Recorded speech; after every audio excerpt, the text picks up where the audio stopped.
मित्रहो नमस्कार. शिवाजी विद्यापीठाच्या शिववार्ता या वाहिनीवरती मी आपणा सर्वांचं मनपूर्वक स्वागत करतो. मित्रांनो, आपण आयुष्य जगत असताना ते जगण्यासाठी अनेक प्रकारची कामं करत असतो. मग त्यामध्ये नोकरी असेल, सेवा असेल, चाकरी असेल, कुठे श्रमाची कामं असतील, ही सगळी कामं आपण जगण्यासाठी करतो आणि ते आवश्यक सुद्धा आहे. मात्र त्या आपल्या जगण्याला जो अर्थ प्राप्त होतो तो आपल्या कुठल्यातरी आवडीमुळे, आपल्या कुठल्यातरी ध्यासामुळे, आपल्या पॅशनमुळे. आणि ही पॅशनच अशी गोष्ट आहे जी आपल्या आयुष्याला, आपल्या जगण्याला एक वेगळा अर्थ प्राप्त करून देते. आणि अशाच एका व्यक्तिमत्वाची, अशाच भारावलेल्या व्यक्तिमत्वाची आज मी तुमची भेट घालून देणार आहे. मला सांगायला आवडेल की आज शिवाजी विद्यापीठाच्या स्टुडिओमध्ये दुर्गप्रेमी बळवंत सांगळे सर यांना आम्ही आमंत्रित केलेलं आहे. सांगळे सरांचं कोल्हापूरच्या शाहू स्मारक भवनमध्ये एक अतिशय महत्त्वाचं प्रदर्शन चालू आहे आणि त्यामध्ये भारतभरातील सुमारे 250 पेक्षा जास्त किल्ल्यांच्या छायाचित्रांचं प्रदर्शन त्यांनी मांडलेलं आहे. हे प्रदर्शन मांडलेलं आहे ही गोष्ट वेगळी, मात्र त्यांनी गेल्या साधारण 50 वर्षांच्या कालखंडामध्ये महाराष्ट्रासह भारतातल्या शेकडो किल्ल्यांना भेटी दिलेल्या आहेत. त्यांचं डॉक्युमेंटेशन केलेलं आहे आणि कित्येक किल्ल्यांना तर त्यांनी 2-2दा 4-4दा भेटी दिलेल्या आहेत. महाराष्ट्रातले तर सर्व किल्ले ते फिरलेलेच आहेत, मात्र केरळपासून राजस्थानपर्यंतचे जे काही या आपल्या देशाच्या भूगोलावरती पसरलेले किल्ले आहेत या सर्वांना त्यांनी भेटी दिलेल्या आहेत आणि त्यांचं छान प्रकारे डॉक्युमेंटेशन केलेलं आहे. बळवंत सांगळे सर हे मुळात विद्युत अभियंता आहेत. ते महाराष्ट्र शासनाच्या सार्वजनिक बांधकाम विभागातून उपअभियंता या पदावरून त्यांनी स्वेच्छानिवृत्ती घेतलेली आहे आणि ती नोकरी करत असताना त्यांनी हा त्यांचा छंद अतिशय वेगळ्या पद्धतीने सांभाळलेला आहे आणि आता वयाच्या 73व्या वर्षामध्ये ते हे सगळं प्रदर्शन घेऊन, आपली सगळी माहिती घेऊन लोकांच्या समोर आलेले आहेत. त्याचप्रमाणे यंदा आपण शिवराज्याभिषेक दिनाचा 350वा वर्धापन दिन सुद्धा साजरा करत आहोत, वर्धापन वर्ष साजरं करत आहोत. आणि मग या अनुषंगानं श्री बळवंत सांगळे सरांच्याकडूनही त्यांच्या या एकूणच पॅशनविषयी जाणून घेणं हे अधिक प्रस्तुत ठरेल असं आम्हाला वाटतं. मला खात्री आहे आपणा सर्व प्रेक्षकांना सुद्धा त्यांच्या या छंद पाहून खूप आनंद होईल, खूप इन्स्पायर व्हाल तुम्ही ह्या सगळ्या मुलाखतीमधून, याची मला निश्चितपणानं खात्री आहे. सांगळे सर, आपलं शिवाजी विद्यापीठामध्ये मनापासून स्वागत. नमस्कार. आणि मला खरं तर अनेक गोष्टींच्या बद्दल तुमच्याकडून जाणून घ्यायचं आहे. मी स्वतः प्रदर्शन पाहिलं आणि खरंच खूप वेगळ्या पद्धतीचा कॅनव्हास आहे आणि ते तुम्ही स्वतः डॉक्युमेंटेशन केलेलं, याचा आम्हाला आनंद आणि अभिमान सुद्धा आहे की एकूण आपलं हे जे सगळं पूर्वायुष्य होतं, ही आपली जडणघडण कशी झाली, त्यामध्ये कुठं हे असं पॅशन निर्माण होण्याची काही शक्यता होती का? 1970 माझे दुर्ग भ्रमंतीची सुरुवात ही 1970 पासून जंगल भ्रमंतीतून झाली. ही जंगल भ्रमंती झाल्यानंतर 5 वर्षानंतर मी दुर्ग भ्रमंतीचा पहिला जो ट्रेक आहे तो ज्योतिबा पन्हाळा ते पावनखिंड मार्गे बिशाळगड असा केला होता. अच्छा. ह्या पहिल्या ट्रेकनंतर मला गड किल्ल्यांची, माझा जो ग्रुप होता त्या सर्वांनाच गड किल्ल्यांची अतिशय आवड निर्माण झाली. त्या आवडीतून मग आम्ही त्यावेळेला जे दुर्ग भ्रमंतीत ते वळलो, ते अजूनपर्यंत मी दुर्ग भ्रमंतीत आहेत. अगदी त्यावेळेला आम्ही एकदम तरुण होतो. त्या तरुणपणात आम्ही 10-10 दिवसाचे, 12-12 दिवसाचे एक ट्रेक, असे ट्रेक 12 दिवस एकदा चालायला लागलो की चालतच राहायचे. असे त्यावेळी केलेलं माझे बरेचसे ट्रेक अजून मला माहीत आहेत. त्यातलं भीमाशंकर ते लोणावळा, त्या भीमाशंकर टू कळसुबाई, लोणावळा ते रायगड, किंवा पांडवगड ते प्रतापगड ते रायगड, परत सिंहगड, अशा सुरुवातीच्या ट्रेक केला. पुढं काय व्हायलं, सुरुवातीला हे बरोबर ठीक होतं, पण 10-15 वर्षानंतर ह्या ग्रुपमधल्या बऱ्याच लोकांचं कौटुंबिक जबाबदाऱ्या वाढल्यामुळे त्यातली लोकं कमी व्हायला लागली. मग हे मी अजून 2-4 ग्रुपबरोबर जात असताना म्हणजे असं लक्षात आलं की बहुतेक जे ट्रेक करतोय त्यातल्या बऱ्याच ट्रेकरची संख्या कमी लागल्या. आणि हे जसे किल्ले मी पाहत होतो तसं मला जाणवायला लागलं की आपली तरी जसं किल्ल्याबद्दल तर सह्याद्री आणि सह्याद्रीतल्या किल्ल्याबद्दल माझं अट्रॅक्शन किंवा आकर्षण आहे ते जबरदस्त वाढलं होतं. मला त्याच वेळेला मी असं ठरवून टाकलं होतं की काय वाटेल तर झालं तर सह्याद्रीतले सर्व किल्ले पाहायचे म्हणजे पाहायचेच. मग आणि 70-75 नाही 90 पर्यंत बर बर बर. 70-75 पासून 90 पर्यंत आम्ही ट्रेक ट्रेकच केले. हा, करतच होतो. हा. पण पण 90च्या दरम्यान ही जी परिस्थिती आहे ही संख्या रोडवायला लागली एक 10-15 वर्षानंतर. अच्छा. आणि असा अनुभव मला प्रत्येक ग्रुपमध्ये आला. मी त्यानंतर 4-5 ग्रुपमध्ये हे सगळं ट्रेक करत होतो. ते सुरुवातीला 10-15 लोक असं हे पुन्हा 2-3 वर यायची. मग मला असं जाणवायला लागलं की जर आपणाला भविष्यात जर हे सगळे किल्ले बघायचे झाले बरोबर. तर बहुतेक आपणाला एकट्याला ट्रेकला जायची शक्यता येणार. आणि हेच त्यावेळेला जाणवायला लागल्यावर मी काय केलं की हे ग्रुप बरोबर चालेल, ट्रेक चालू ठेवायचेच चाले, पण जशी जर भविष्यात जायला लागलं तर आपण तयार असलं पाहिजे. म्हणून मी एकट्यानं ट्रेकला जायची तयारी मी चालू केली. आणि तिथनं मग हे असं मी 12 वर्षे एकटा ट्रेक करत होतो, एकट्यानं केलेलेच, की जे मला पूर्ण माहिती आहेत, माझ्या ग्रुपबरोबर केलेले त्याचे रस्ते माहीत आहेत. हे करण्यामागं माझा असा उद्देश होता, कुठं नवीन ठिकाण गेलो आणि मला काही जर वाईट अनुभव आला तर माझं ट्रेकिंग थांबता कामा नये, हे मी जाणीवपूर्वक लक्षात ठेवलं होतं. आणि मग असं मी 12 वर्षे केल्यानंतर मग ह्याचमध्ये एका पिरियडमध्ये काय झालं, मी नाशिकला गेलो होतो. तर नाशिकला त्या ट्रेकमध्ये असं लक्षात आलं की तिथं बहुसंख्य गडाच्या पायथ्याची जे गावं आहेत त्यांना रस्ते आहेत, वाहनं आहेत, त्याला जायला म्हणजे मिळू शकतात. पण व्हायचं काय की त्या वाहनांची वाट बघण्यातच सगळा वेळ जायचा. त्यामुळं मी त्यावेळेला असं ठरलं की जेव्हा आपण इकडे नाशिकच्या भागात यायचं तेव्हा मोटरसायकल घेऊन स्वतःची यायचं. हां, आणि त्यातनं मग मी लगेचच पहिला ट्रेक मी एकट्यानं ट्रेक चालू केल्यावर तर पहिला ट्रेक मी चालू केला तो एकट्यानं जायचा, तो नाशिक जिल्ह्यातला आणि धुळे जिल्ह्यातला केला. तो साधारण पहिला ट्रेक होता, तो 7 दिवसाचाच होता. त्या 7 दिवसाच्या ट्रेकमध्ये 1-2 दिवस माझे गेले, एक जायचा दिवस, एक दिवस. 5 दिवसाच्यामध्ये मी साधारण 13 किल्ले पाहिले. अच्छा. हां, आणि मग त्या ट्रेकमुळं काय झालं की मला संजीवनी मिळाल्यासारखं, एक तर माझा मोटरसायकलनं जायचा आत्मविश्वास वाढला.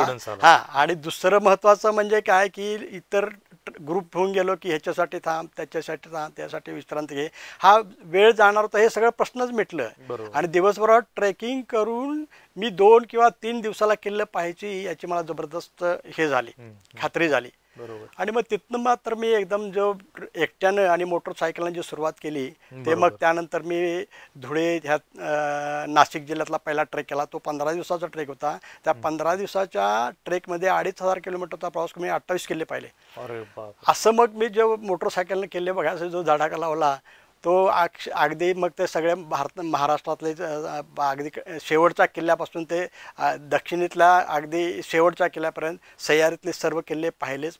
त्याच्यानंतर उर्वरित सह्याद्री सोडून जे महाराष्ट्रातले ते सर्व किल्ले पाहिलेच.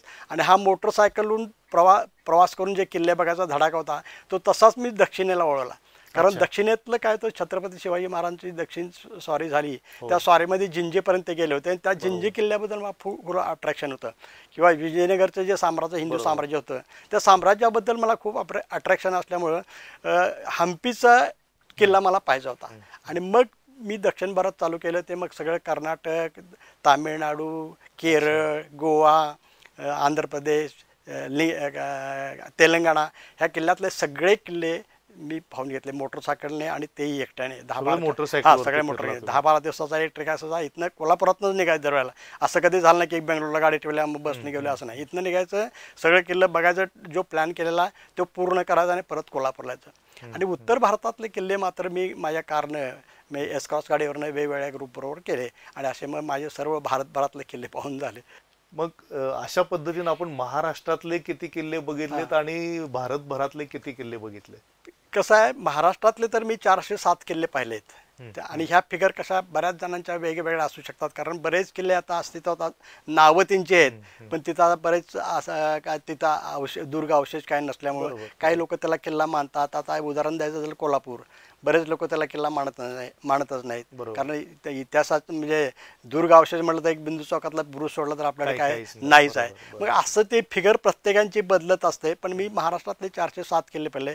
बरोबर. आणि एकापेक्षा अधिक अधिकपेक्षा जे किल्ले ते मात्र सह्याद्रीतले, कारण सह्याद्रीतलं फार बेड आहे मला. एक तर ट्रेकिंग करण्यात, आणि असलं ट्रेकिंग आणि जबरदस्त किल्ला असलेले महाराष्ट्राचं आहे. हे बरेच वेळा, रायगड तर खूपच वेळा पाहिला मी, काउंटिंग करू शकत नाही एवढ्या. पण बरेच किल्ले वासोटा किंवा असे जे दुर्गम जंगलात आहेत ते 5-6 वेळा पाहिले. बरेच किल्ले 8-10 वेळा पाहिले, काही 4-6 वेळा पाहिलेत. असे महाराष्ट्रातले बहुसंख्य किल्ले 1-2 वेळा तर 100% जवळजवळ सगळेच बघितले. बरोबर. आपण जी भेटी दिल्या किल्ल्यांना त्यातले महत्वाचे जे किल्ले आहेत त्यांची काही आपण नावं किंवा सांगू शकाल की महाराष्ट्रातलं बघितलं तर एक रायगड आहे, प्रतापगड आहे, राजगड आहे, शिवनेरी आहे, झालं तर सिंहगड आहे, बरोबर, हरिश्चंद्रगड आहे, अशी महाराष्ट्रातलं सांगता येतील. दक्षिणेतलं गेलं तर हम्पी आहे, झालं तर चित्रकूट आहे, चित्रदुर्ग आहे, पेनुकोंडा आहे, झालं तर उदगिरी आहे, गोळकोंडा आहे, हो. बिदर आहे, आपल्या कर्नाटकचा ह्यांची आदिलशाहीची राजधानी विजापूर आहे. विजापूर. तर असे गंडीकोटा एक म्हणून आहे. तर असे भरपूर आहेत. आणि उत्तर भारतातले जर सांगायचं झालं तर मांडूचा किल्ला आहे, नरवर किल्ला आहे, ग्वाल्हेरचा किल्ला आहे, शिवाय आग्रा, झाशी सगळे ते हे तर आहेच. राजस्थानमधले बघायचं झालं तर अजमेर आहे, झालं तर जयपूर आहे, रणथंबोर आहे, जैसलमेर आहे, बुंदी आहे, आमेर आहे, चित्तोडगड आहे, हे असं कुंभलगड आहे. हे असे हे महत्वाचे किल्ले मला जाणवलेले. ह्यामध्ये सगळ्यात अवघड कुठला किल्ला वाटला चढताना आणि सर्वाधिक आवडला कुठला तुम्हाला आणि कशासाठी? हा, आता महत्वाचं म्हणजे कसं, सह्याद्रीतले गड किल्ले आहेत हे सर्वच अवघड किल्ले आहेत. म्हणजे सह्याद्रीची उंची 4-5 हजार फूट असल्यामुळं बहुसंख्य किल्ले 4-5 हजार ते म्हणजे कोकणातनं जर मोडले 3-3.5 हजारच्या वरच आहेत. त्यामुळं अवघडचे किल्ले आहेत ट्रेकिंगच्या दृष्टीने ते फक्त महाराष्ट्राचं आहे. आणि महाराष्ट्रातला मला आवडता किल्ला म्हणजे रायगड. कारण एक आहे तर शिवछत्रपतींची राजधानी होती, आणि दुसरं म्हणजे शेवटचा श्वास छत्रपतींनी त्या रायगडच घेतला. आणि दुसरं महत्त्वाचं म्हणजे सह्याद्रीचं जे दर्शन रायगडावरनं होतोय पूर्वेकडल्या बाजूला, आपण जर कोणी गेला तर तुम्ही नक्कीच तुम्ही त्या पाहिलं तर तिकडे एक रायगडला आपण दुर्गाला काय करतो, तटबंदी करतो संरक्षणासाठी. तर ह्या रायगडच्या संरक्षणासाठी तटबंदी बांधल्यासारखा सह्याद्री पूर्वेला आपल्याला दिसतो. आणि त्याचं दर्शन हे अतिशय विलोभन आहे. त्यामुळे ते मला अतिशय भावतंय, म्हणून मी वरचेवरच जातो आणि तिथं बघतो. हे कोणाला माहीत नाही, तसं सह्याद्रीचं दर्शन आजच्यापेक्षा अजून बऱ्याच किल्ल्यावरून आपल्याला पाहता येतं, पण रायगडचं दर्शन मला नक्कीच भावतंय आणि म्हणून रायगड आवडता किल्ला. आणि मग उर्वरित देशामधला कुठला किल्ला नाही तुम्हाला? तसे मग शिकार मोठे आहेत, भव्य आहेत, दिव्य आहेत, आणि तसं हे करू शकतो आपण. म्हणजे पण मनापासून जे आवड आहे ती एक म्हणजे मी ट्रेकर असल्यामुळे मला ट्रेकिंगच्या दृष्टिकोनातून मी बघतोय. तो रायगड सातत्यानं खुणावणारा, म्हणजे हृदयातून येणारा रायगड. बरेच लोक तिथं रायगडला काय बघायचं आहे, त्यापेक्षा इकडं आहे, इकडे तिकडं आहे, किंवा राजस्थानमधले काही किल्ले सांगतील, दिल्ली आग्रा सांगतील, पण मला रायगड आवडतं. अरे क्या बात आहे. आणि मला आपल्याला विचारायचं आहे, आता काल आपलं प्रदर्शन पाहताना सुद्धा माझ्या एक लक्षात आलं की स्थापत्याच्या आणि वैशिष्ट्यांच्या दृष्टीनं पण त्यांच्यामध्ये एक व्हरायटी, म्हणजे केरळ पासून पाहताना ते राजस्थान पर्यंत जसं आपण पोहोचतो, तर त्यांच्या एकूण बांधणीमध्ये आणि एकूण स्थापत्यामध्ये फरक जाणवतो त्या आपल्या फोटोंच्या मधून. तर त्या अनुषंगानं महाराष्ट्र आणि इतर ठिकाणचे गडकोट यांच्यामध्ये काय फरक जाणवतो आपल्याला? मी तसं भारतामध्ये कन्याकुमारी पासून लेह लडाख पर्यंत फिरलो. तर ह्यामध्ये किल्ल्यांचं एक आहे, जे प्राचीन किल्ले आहेत त्यांचं स्थापत्यशास्त्र जर बघितलं तर अतिशय पुढारलेल्या अवस्थेत होतं. जसा जसा जुना किल्ला असेल, प्राचीन असेल जेवढा, तेवढा त्याचं स्थापत्यशास्त्र अतिशय चांगलं आहे. आणि जसं जसं अलीकडे येऊ तसं त्याचे दगडाच्या बांधकामामध्ये फरक पडतोय, लहान होतात आणि त्याची जी बांधणी सुरुवातीची आहेत. कारण तुम्ही जर किल्ल्यांचे बघितलं ते मजबूतीच्या दृष्टीनं, आणि इव्हन नुसतं मजबूतीच नाही, त्याचं सौंदर्य सुद्धा त्यांचं दगडांचे जे प्लॅन केले आहेत ते जबरदस्त आहेत. म्हणजे ते तटकोट वगैरे म्हणजे एवढ्या कड्याच्या काठाला एवढी प्रचंड दगड बसवायची, उभी करायची, सोपं काम नाही ते. आणि ते पण नसतं ओबडधोबड असं कुठंच केलेलं नाही. त्यात तुम्ही सौंदर्य आहे, ते सौंदर्य बघायची जर तुम्हाला जाणीव झाली, कारण आता आपण संवर्धनाच्या नावाखाली दुरुस्ती करतात, त्यात सगळं सिमेंटच असतं, दगड एवढी असतात, तर ते सौंदर्य सुद्धा तुम्हाला त्यामध्ये जाणवत आहे. आणि हेच जर आपल्या महाराष्ट्रातल्या किल्ल्याचं म्हणजे कमानीसाठी जो मुख्य दरवाजा असतो त्याला कमानी साईड दरवाजा असतो. आणि दक्षिणेतले जर किल्ले आहेत त्याला चौकटीसारखे दगड वापरलेले असतात. हा मेन फरक आहे. तुम्ही कुठलाही दक्षिणेतला मोठं, कारण तिकडे दगड मोठी अवेलेबल होतात, मग त्या सरळ असं चौकटीसारखं टाकायचं आणि वरचा बुरुजाचं काम करून घ्यायचं. असं बहुसंख्य किल्ले तुम्हाला तसंच भेटतील. आणि एक सह्याद्रीतल्या किल्ल्याचा आणि इतर भारतातल्या सगळ्याच किल्ल्याचा असा एक फरक सांगता येईल की सह्याद्रीतले किल्ले जे आहेत, हा पूर्ण किल्ला चढून गेल्यानंतर त्या जो सह्याद्रीचा टॉप आहे, म्हणजे जो डोंगर आहे त्या टॉपला हा सगळा किल्ला असतोय. बरोबर. आणि इवन दक्षिणेत किंवा उत्तर भारतात सगळ्या ठिकाणी बुंदी वगैरे कुठेही गेला तर तुम्ही त्या किल्ल्याच्या पायथ्याचं गाव असतं तोच किल्ला असतोय, त्याच्या भोवती म्हणजे भुईकोट किल्ला असतो तो. भुईकोट इवन तो जिंजी केला तर तो खाली भुईकोटच आहे बरं. आणि त्याचा जो उंच भाग आहे थोडा छोटा जो असेल तिथं त्यांनी बाल्य केलेला असतो. हा मेन फरक आहे. कुठं तुम्ही उत्तर भारतात जावा दक्षिण जा तर हा फरक आहे. आणि आपल्या इथं जो बालिकेला करतात तो सह्याद्रीच्या टॉप त्यातला जो टॉपलाच करून त्यातला टॉप भाग वरत बालिकेला केला जातो. हा फरक आहे. अच्छा, आता महत्वाचा प्रश्न आहे आणि जो मला तुमच्याकडून खूप असोशीनं जाणून घ्यायचा तो असा की ह्या सगळ्या भ्रमंतीसाठी आता 50 वर्ष साधारण आपण फिरत आहे तर त्यासाठी लागणारा वेळ, त्यासाठी लागणारा जो काही पैसा असेल, निधी असेल, त्याचं नियोजन कसं केलं आणि घरच्यांचा पाठिंबा यासाठी कसा राहिला? बरोबर. तर कसं आहे, सुरुवातीला आम्ही जे करत होतो साधारण 90-95 पर्यंत मी PWDला सार्वजनिक बांधकाम होतं त्यावेळेला आमचं वेतन फार कमीच होतं. म्हणजे आत्ताच सांगायचं तर लोक हसू शकतील त्याला, एवढं कमी. आर्थिक विवंचना आम्हाला असाच नव्हत्या, असं अजिबात नव्हतं. पण काय करायचं त्यावेळेला परिस्थिती आजची आणि तेव्हाची खूप फरक होता आणि वेगळं होतं. त्यावेळेला कसं आम्ही पैसे नसले कुणाकडनं मागायचं, मागायला बी तुम्हाला काय उष्ण द्या मत देतो, कुणाकडं मागायला बी काय वाटायचं नाही आणि ज्या मागणाऱ्याला सुद्धा हा मागतोय म्हणून काय वाटायचं नाही, द्यायला पण वाटायचं नाही आणि मागतोय म्हणून काय वाईट पण वाटायचं नाही. तर अशी परिस्थिती आहे. मग करायला आम्ही अडचण असलं तर मित्रांच्याकडे घ्यायचं. आणि अजून एक फरक व्हायचा त्यावेळेला की पैसे जास्त लागायचेच नाहीत त्यावेळेला ट्रेकला. अगदी 50-100 रुपये सुद्धा घेऊन आम्ही 8-10 दिवसाच्या ट्रेकला गेलो. जायचं एसटीने उतरायचं आणि यायचं, हे थोडेफार पैसे असले तर भागून जायचं. कारण त्यावेळची परिस्थिती अशी होती 40-50 वर्षापूर्वी की कुठल्या खेड्यात गेलो, त्या किल्ल्यांच्या पायथ्याच्या गेलो, तिथल्या शाळेत कुठंतरी आम्ही राहायचो आणि तिथं एक कोणतरी माणूस भेटला आणि त्याला म्हटलं अरे इथं जेवणाची काय सोय होईल का हो. तर तो माणूस म्हणायचा इथं कुणाला बघायचा, तो म्हणायचा आमच्याच घरी या. म्हणजे तो श्रीमंत असू दे गरीब असेल, तो ज्याला मी बोललो त्यातला कुठलाही माणूस असा म्हटला की एक श्रीमंताचं घर आहे त्याचं दाखवतो ते देतील तुम्हाला, असं कुठलाही म्हणलाय. अहो दुसऱ्या घरी सांगता आमच्याच घरी आहे म्हणायचे. आणि मग ते देतील ते खायचं. आणि इव्हन पैसे जर विचारलं तर त्यांना अपमान वाटायचा. म्हणजे एवढी जवळीकता होती आणि ते वातावरण माणुसकीचं वातावरण होतं, असं हे करू शकत नाही. त्यामुळे काय जास्त खर्च यायचाच नाही. आणि घरातलं जे म्हणतात ते घरातलं मला एवढं प्रोत्साहन मिळालं, बायको तशी म्हणजे समंजस मिळाली की आता काय आपण सांगून काय उपयोग नाही, न्यायपेक्षा आपण काय वाईट गुन्ह्यापेक्षा न सांगतात. ती चिकार वेळा असं व्हायचं की मी एक 10-12च्या ट्रेकला जाऊन यायचं आणि पुढच्या 1-4 दिवसांनी आणि कुठला तरी ग्रुप यायचा आणि मी आणि परत जायचं. पण तिनं असं कधी म्हटलं नाही की तुम्ही प्रवास तर जाऊन आला नाही आता कुठं निघालाय, असं माझ्या आयुष्यात आत्तापर्यंत कधी झालं नाही. त्या बाबतीत मी सगळ्यात चुकी आहे म्हटलं तर चालेल. क्या बात आहे, क्या बात आहे. आता आपण जे दुर्ग भ्रमंतीविषयी हे प्रदर्शन भरवलं हा एक ही खरंच अतिशय चांगली भाग आहे. मात्र त्या पलीकडं आपल्या डोक्यात काही उपक्रम आहेत का, ह्यांचं काही वेगळ्या पद्धतीने डॉक्युमेंटेशन करावं किंवा काय? आता सध्या तरी असं काय माझ्या डोक्यात नाही बघा. इथनं काय तसं काय मी ठरवलेलं प्लॅन काय केलं नाही. फक्त सुरुवात जी केली होती त्याला सह्याद्रीतले गड किल्ले बघायचं असंच ठरलं होतं. त्या पुढे जाऊन मी महाराष्ट्रातले भेटले, मग दक्षिण भारतात भेटले, आता भारतात भेटले, त्यातनं घडत गेले. पुढचं बघूया काय होतं. म्हणजे असं मी काय ठरवलेलं नाही. ओके.